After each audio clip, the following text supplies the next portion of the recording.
وسلم على سيدنا ومولانا محمد. اللهم انصر الاسلام يا المسلمين والمسلمات والمؤمنين والمؤمنات الأحياء منهم والأموات وكلوا على المعندين يا رب ردنا منك من خير والخير الأجمل برحمتك يا أرحم الراحمين. السلام عليكم ورحمة الله وبركاته.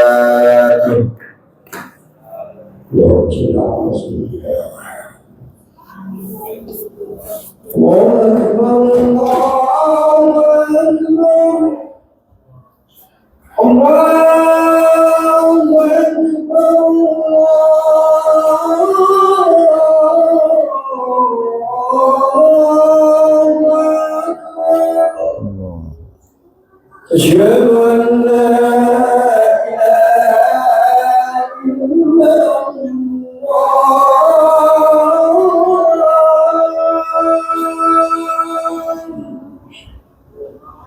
أشهد أن لا إله إلا الله.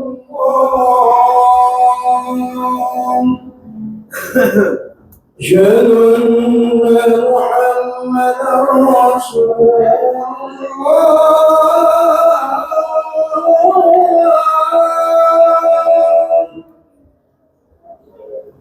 أشهد أن محمدا رسول الله.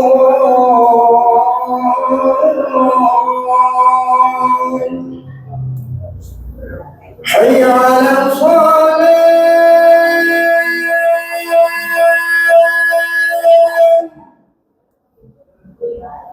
حي على الصلاة.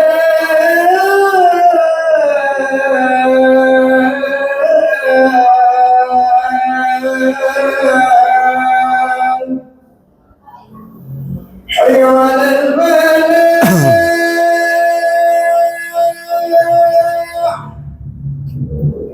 حي على الفلاح.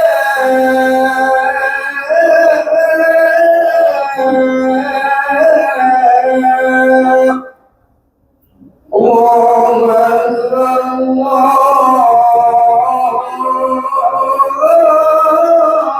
أكبر لا إله إلا الله.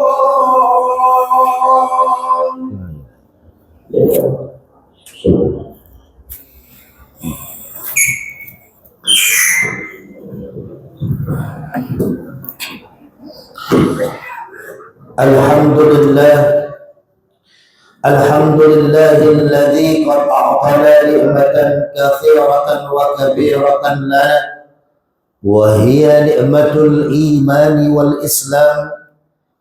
أشهد أن لا إله إلا الله وحده لا شريك له، وأشهد أن محمدا عبده ورسوله لا نبي بعده.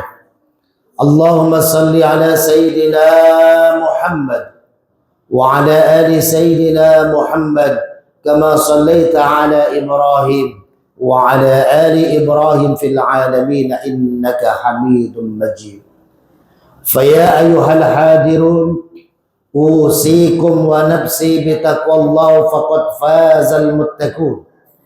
وقال تعالى في كتابه الكريم: أعوذ بالله من الشيطان الرجيم، بسم الله الرحمن الرحيم. يا أيها الذين آمنوا اتقوا الله حق تقاته فلا تموتن إلا وأنتم مسلمون. وقال أيضا: شهر رمضان الذي أنزل فيه القرآن هدى للناس وبينات من الهدى والفرقان Shadaqallahul azim. Hadirin sidang Jumat Masjid Jamilul Huda yang dirahmati Allah.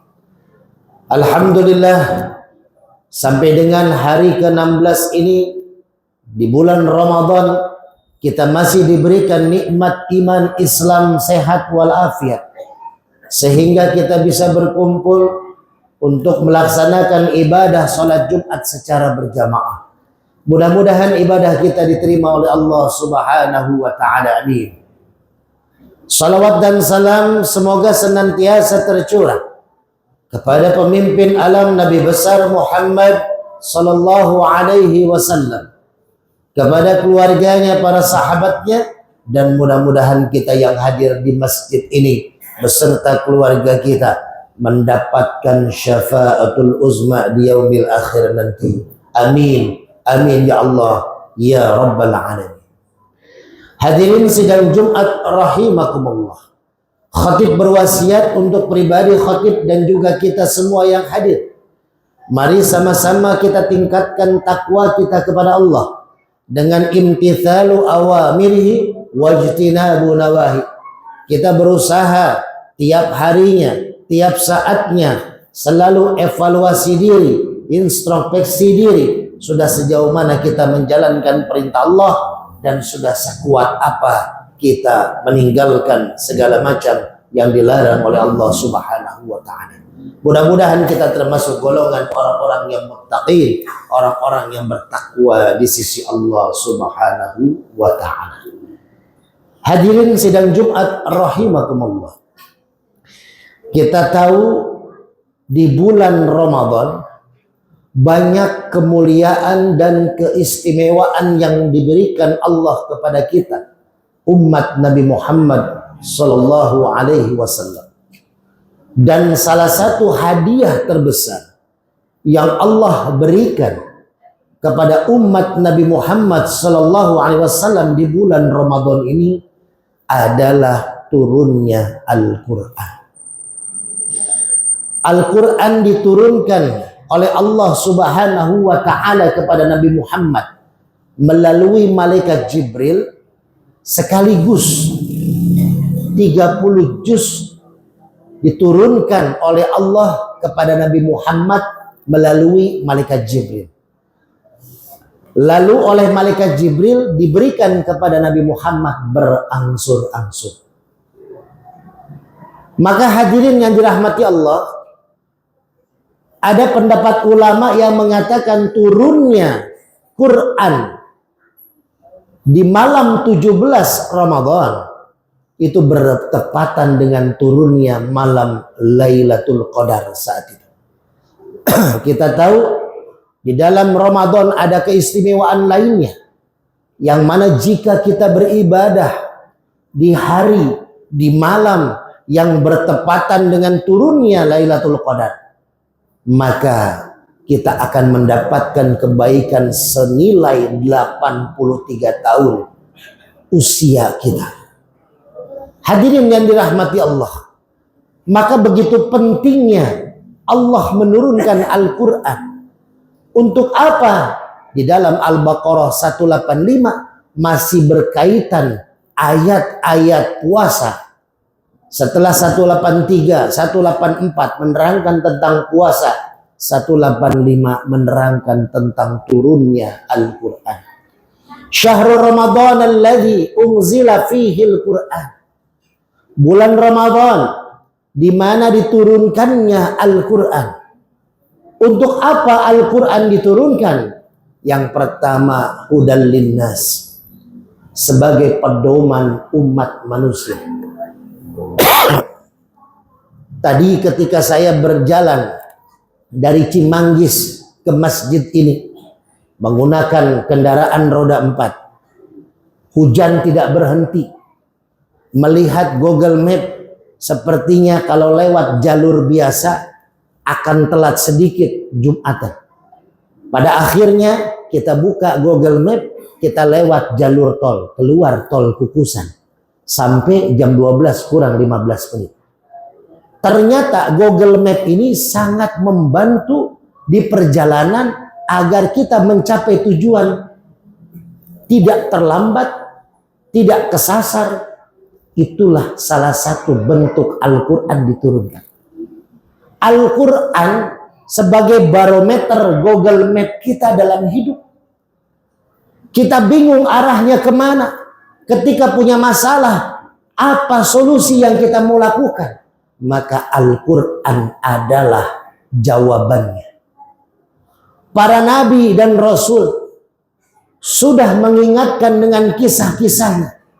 Nabi Adam alaihissalam ketika diturunkan dari surga karena mengambil, memakan dan membagikan buah khuldi kepada istrinya Siti Hawa, beliau dibuang oleh Allah ke dunia, ke bumi, dipisahkan oleh istrinya selama 40 tahun. Lalu berdoalah Nabi Adam, Rabbana zalamna anfusana wa illam taghfir lana wa tarhamna lanakunanna minal khasirin. Dan itu tercantum di dalam Al-Quran.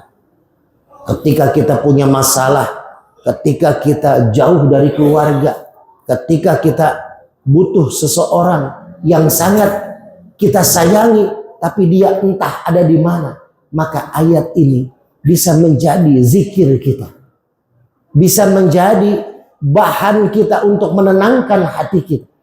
Ketika kita merasa punya salah dan dosa kepada Allah dan manusia, maka ayat ini pun bisa kita baca untuk menenangkan dan melebur dosa-dosa kita. Inilah Al-Quran. Maka Al-Quran itu, Iqra'ul Quran innahu syafi'an li ashabi. Quran bisa menjadi syafaat, bisa menjadi sahabat buat orang-orang yang membacanya. Karena Al-Quran ini adalah mujizat dari Allah untuk Nabi Muhammad yang akan diberikan kepada umat-umat Nabi Muhammad sallallahu alaihi wasallam. Jadi Quran pertama pedoman bagi kita. Yang kedua, wa bayyinatin minal huda wal furqan. Quran itu sebagai pembeda mana yang hak dan mana yang batil, mana yang benar, mana yang salah.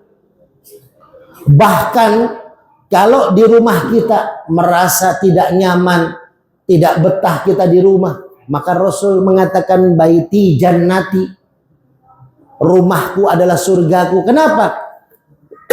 Karena Rasulullah SAW mendawamkan membacakan Quran. Kenapa masjid itu adem? Kita sholat, bahkan istirahat, tidur di masjid itu enak, adem. Mau masjidnya tinggi, masjidnya pendek, tetap adem. Kenapa ketika di Makkatul Mukarramah, di depan Ka'bah, air mata kita tidak terasa menetes? Melihat Ka'bah adem, walaupun teriknya matahari, tapi menyejukkan hati dan pikiran kita. Karena ada bacaan zikir yang tertempel di batu Hajar Aswad. Karena ada bacaan Quran yang tertempel di batu-batu masjid. Ini salah satu rahasia kenapa doa di depan Ka'bah mustajab. Ini pula yang menjadi rahasia kenapa doa di masjid mustajab. Karena ada pemancar. Ketika tahun 95 petir menyambar kota Mekah, jamaah haji sedang berada di Masjidil Haram. Biasanya logika manusia, logika ilmu, bahwasanya petir menyambar bangunan yang paling tinggi, harusnya Hotel Hilton yang disambar. Karena bangunan paling tinggi dekat Masjidil Haram adalah Hotel Hilton, Taat 95. Tapi ternyata semua menyaksikan petir menyambar batu Hajar Aswad, tersedot oleh batu Hajar Aswad, tersedot oleh magnet batu Hajar Aswad.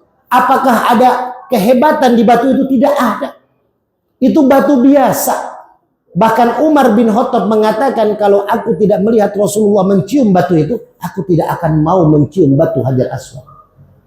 Dia batu biasa, sama seperti batu yang nempel di tembok-tembok rumah kita, nempel di tembok masjid-masjid kita. Tapi kenapa itu batu menjadi luar biasa? Karena orang tawaf, orang sholat, orang berzikir di depan batu itu, dan batu itu menyerap energi zikir kita. Karena batu itu ternyata bisa menyimpan energi positif. Hadirin yang dirahmati Allah, maka bacaan Quran, nawwiru buyutakum bis shalah wa tilawatil Quran wa qiraatil Quran. Berikan cahaya kepada rumahmu dengan salat dan bacaan-bacaan Al-Quran. Hadirin yang dirahmati Allah, sampai-sampai surga rindu. Surga rindu kepada 4 golongan. Al-jannatu mushtaqatun ila arba'ati nafarin. Surga rindu kepada 4 golongan. Kita menginginkan dan merindukan masuk surga. Tapi ini luar biasa, surga yang rindu kepada 4 orang ini. Yang pertama apa? Tahlil Quran, orang yang gemar, istiqomah, menyukai, mencintai baca Al-Quran. Tahlil Quran bukan orang yang banyak membaca Al-Quran. Hari ini 1 juz dia baca, 2 tahun dia tidak baca Quran kembali. Quran dibaca, didawamkan. Allah menyukai orang-orang yang istiqomah, yang berdawam dalam melakukan kebaikan walaupun sedikit. Wa in qalla, walaupun sedikit, tapi dia istiqomah. Ini yang paling mulia. Maka hadirin yang dirahmati Allah, Quran dibaca, setelah itu dipahami, setelah itu diamalkan. Karena kalau kita mengamalkan Quran, berarti kita sama dengan mengikuti perintah Allah dan Rasulnya. Kul in kuntum tuhibbunallaha fattabi'uni yuhibbukumullah wa yaghfir lakum dzunubakum wallahu ghafurur rahim. Maka hadirin yang dirahmati Allah, inilah Quran. Yang kedua, wahafidhil lisan, orang yang bisa menjaga lisannya, dia juga akan terselamatkan dan dirindukan surga. Dan salah satu diselamatkan lisan adalah dengan seringnya dia membaca Al-Quran. Kenapa anak-anak kita sekarang kalau bicara keluarnya kalimat kasar, bahkan melawan orang tua? Karena lidahnya kering dari bacaan Al-Quran. Lidahnya kering dari zikrullah. Ketika anak membaca Al-Quran, anak berzikir, insya Allah tidak akan menggunakan kalimat kasarnya kepada orang tua. Kenapa istri berkata kasar kepada suami? Karena lidahnya jarang dipakai untuk tadarus Quran dan zikrullah. Maka wahafidh lisan, jaga lisan dengan apa? Wa qiraatil Quran. Banyak peperangan terjadi karena lisan. Salamatul insan fi hifdzil lisan. Selamatnya manusia itu karena dia menjaga lisan. Banyak peperangan terjadi karena lisan seseorang. Al fitnatu asyaddu minal qatl. Fitnah itu lebih besar, lebih jahat daripada pembunuhan. Dan salah satu fitnah terbesar bisa menggunakan lidah. Yang ketiga, wa mut'imil ji'an. Yang dirindukan surga adalah orang-orang yang memberikan makan. Hadirin yang dirahmati Allah. Ketika bapak-bapak hadirin sore-sore memberikan takjil, memberikan makanan ke masjid Nurul Huda, menitipkan uang kepada DKM Masjid Nurul Huda buat kegiatan-kegiatan ibadah di masjid ini, maka kita di situ akan dirindukan oleh surganya Allah Subhanahu wa Ta'ala. Bukan hanya dapat kebaikan saja, tapi dirindukan oleh surga. Takjil yang diberi, zakat yang diberi, infak yang diberi melalui masjid ini akan menjadi jariah kita, akan menjadi investasi akhirat kita. Uang yang ada di masjid ini bukan uang pengurus, tapi uang kita yang dititipkan kepada pengurus untuk mendapatkan keberkahan dari Allah Subhanahu wa Ta'ala. Dan yang terakhir yang dirindukan oleh surga, was-shaimina fi syahri Ramadan, orang yang berpuasa di bulan Ramadan. Maka hadirin yang dirahmati Allah, sudah hari ke-16, masih ada 13 atau 14 hari lagi kita berpuasa. Mudah-mudahan puasa kita diterima dari awal sampai akhir, dan mudah-mudahan puasa di tahun ini menjadi puasa terbaik bagi kita semua yang hadir di masjid ini. A'udzubillahi minasyaitonirrajim. Bismillahirrahmanirrahim.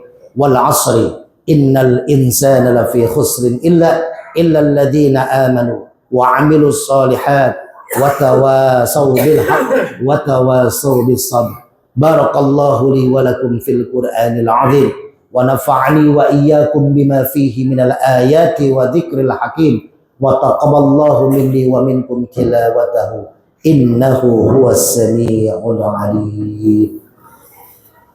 Allahumma shalli ala sayyidina Muhammadin wa ala ali sayyidina Muhammad.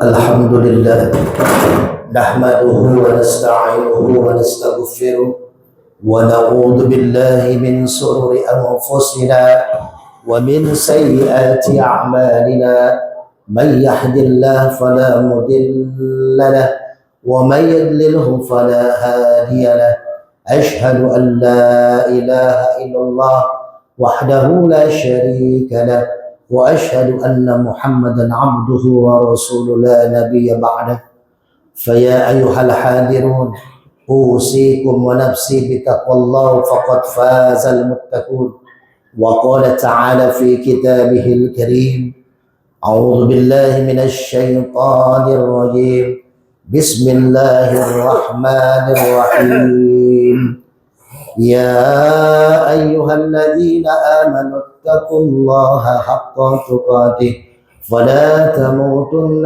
إلا وأنتم مسلمون وقال تعالى إن الله وملائكته يصلون على النبي يا أيها الذين آمنوا صلوا عليه وسلموا تسليما اللهم صل على سيدنا محمد وعلى آل سيدنا محمد كما صليت على إبراهيم وعلى آل إبراهيم في العالمين إنك حميد مجيد اللهم اغفر للمسلمين والمسلمات والمؤمنين والمؤمنات الأحياء منهم والأموات إنك مجيب دعوات ويا قاضي الحاجات اللهم لك الحمد وإليك المشتكى وأنت المستعان ولا حول ولا قوة